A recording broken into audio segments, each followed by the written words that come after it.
परभणी लाल सेनेच्या वतीने मयत सूरज जाधव यांचा अपघात नसून घातपाताचा गुन्हा दाखल करण्यासाठी 22 जानेवारी रोजी दुपारी नरबळी प्रतिशोध महामोर्चा जिल्हाधिकारी कार्यालयावर धडकला असून या दरम्यान शिष्टमंडळाने जिल्हाधिकारी रघुनाथ गावंडे यांच्याशी चर्चा करून निवेदन दिले।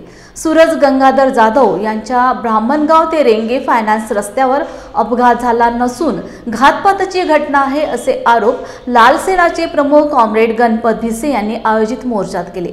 या घटनेला जवळपास 24 दिवस उरले तपासाला गती मिळत नाहीये आणि मेडिकल रिपोर्ट्स आला असून अद्याप सूरज जाधव यांच्या मारेकऱ्यांना खुनाचा गुन्हा नोंद झालाच नाही असाही आरोप आई बबिता जाधव यांनी मोर्चात केलाय।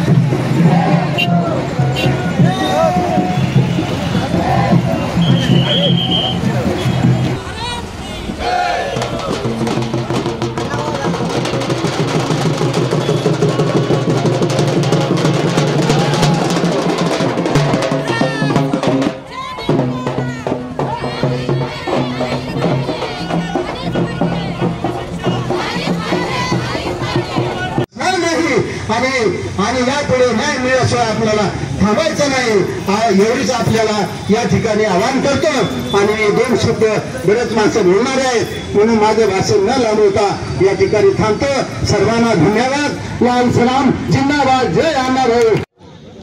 PM रिपोर्ट आणखी आले नाहीत आणि आणखी त्यांना अटक केलेले नाही, असे कसे त्याचे PM रिपोर्ट येत नाहीत। आज 22 दिवस झाले आणि यायलाच पाहिजे आणि PMचे रिपोर्ट आले तरच अटक करणार आहेत। कारण त्यानं मला स्वतः सांगितलं की आई मारहाण केलेली आहे, चाकूचे वार राड घातले, तर मला स्वतः बोलला। आईला नाही तर कोणाला सांगणार आहे तिथं ते, आणि आईला सांगून बी जर प्रशासन जर त्यांना अटक करत नाही, आणखी जर PM रिपोर्टची वाट पाहत आहे तर हे काय पाठीमागे हात त्यांचा।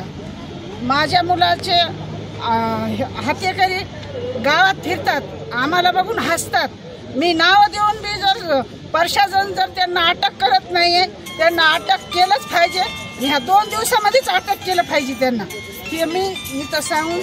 आजच्या या मोर्चाचं नेतृत्व लाल सेनेचे अध्यक्ष गणपतरावजी भिसे यांच्या नेतृत्वाखाली आणि सर्व संघटनेच्या नेतृत्वाखाली आज हा नरबळी मोर्चा निघालेला आहे। म्हणून सरकारला माझी एवढीच विनंती आहे की या नराधामाला की जन्मठेपेची शिक्षा झाली पाहिजे।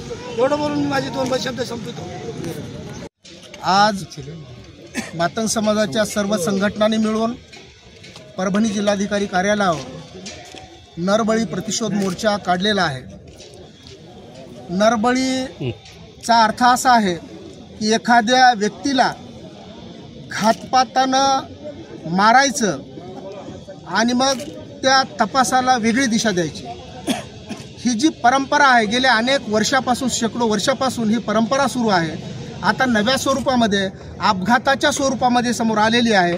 आणि म्हणून सूरज जाधव हा जो काही आमचा युवक आहे, 29 तारखेला त्याचा अपघात झाला आहे असं भासून त्याची हत्या झालेली आहे। या हत्येमध्ये जे आरोपी सहभागी आहेत त्यांची नावं सूरजच्या आईनं ॲफिडेव्हिटद्वारे दिलेली आहेत आणि मग त्या सर्वांना आरोपी करावं, आरोपीच्या यादीमध्ये त्यांना घ्यावं आणि त्यांच्यावर गुन्हे दाखल करून या ठिकाणी तपास झाला पाहिजे आणि त्या खुनाचं कारण या ठिकाणी उलगडलं पाहिजे। आणि जे कोणी सहभागी असतील, ज्यांना त्यांच्यावर ज्यांचा आशीर्वाद आहे, त्या सर्वांना गुन्हेगार केलं पाहिजे। म्हणजे वाल्मिक कराडच्या अनुषंगानं संपूर्ण देशातला मीडिया आणि संपूर्ण शासन प्रशासन त्या ठिकाणी कामाला लागतं, मात्र सूरज जाधवच्या माध्यमातून या ठिकाणी अपघात सांगून त्याचा तपास या ठिकाणी केला जात नाही। कारण तो मांग आहे, म्हणजे मांगाच्या खुनामध्ये पोलिसांना अजिबात रस वाटत नाही, परंतु इतर जातीचा जर खून झाला तर पूर्ण शासन प्रशासन या ठिकाणी खडबडून जागं होतं आणि तो तपास केला जातो। आता जसं आमच्या नेटके दादाने सांगितलं की सैफ अली खानला जराशी इजा होते आणि 300 अधिकारी तपासायला लागतात, मात्र सूरज जाधवचं 29 तारखेला या ठिकाणी खून होऊन अजूनही त्याला आरोपी केले जात नाही, अजूनही त्या आरोपीवर गुन्हा दाखल होत नाही। हा संताप व्यक्त करण्यासाठी आज आम्ही नरबळी प्रतिशोध मोर्चा काढलेला आहे आणि या मोर्चाच्या माध्यमातून आज आम्ही जिल्हा प्रशासनाला निवेदन दिलेलं आहे। येत्या 2 दिवसामध्ये जर का आरोपींना अटक झाली नाही तर यापेक्षा उग्र आंदोलन महाराष्ट्रातील सर्व संघटना मिळून करतील असा इशारा आम्ही आजच्या या मोर्चाच्या माध्यमातून देत आहोत।